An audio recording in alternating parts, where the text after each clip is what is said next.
The figure, Synzeugma, the kind of zeugma in which a verb joins and governs two phrases by coming between them. A synonym for mesozeugma. The example.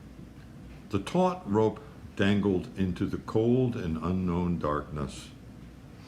I was prepared to ride my McGuire Rig into the nothingness of the long abandoned mineshaft. Unlike most mineshafts I'd encountered, this one went almost straight down. It would be particularly difficult to get back out, but I was prepared with a device that would lift me out with an electric motor. My headlamp barely pierced the black density that lay below. It was rumored by the locals that there was something at the shaft's end. Nobody was willing to venture a guess as to what it was. When I asked, they shook their heads and turned away. I was going down. It got warmer and warmer. Down, down, down I went. Suddenly, I heard a woman softly singing Paddy's Lamentation, a song I learned as a little boy at my mother's knee. The hair on the back of my neck bristled. I was terrified. When I reached bottom, terror and amazement struck my entire being. There, chained to the wall, was the most beautiful woman I have ever seen, clean and wearing perfume that made me giddy and drew me toward her. There was a key to her chains on the ground in front of her. Please unlock my iron fetters, you comely lad, and we can return together to the sunlit lands.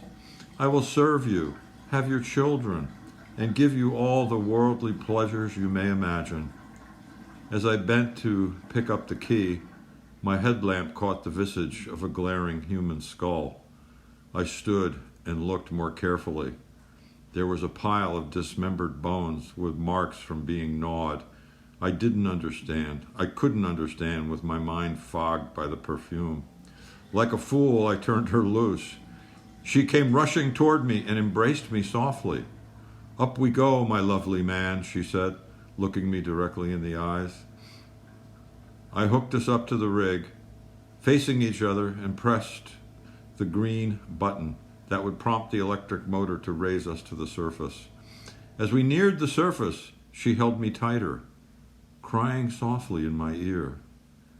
As we emerged, she let go, pushed away, and tumbled, screaming, back into the mineshaft. I immediately pressed the down button on the McGuire Rig to find out what had happened to her. When I reached bottom of the mineshaft, there she was, a bloody heap on the floor, dead. It was time to get the hell out of there.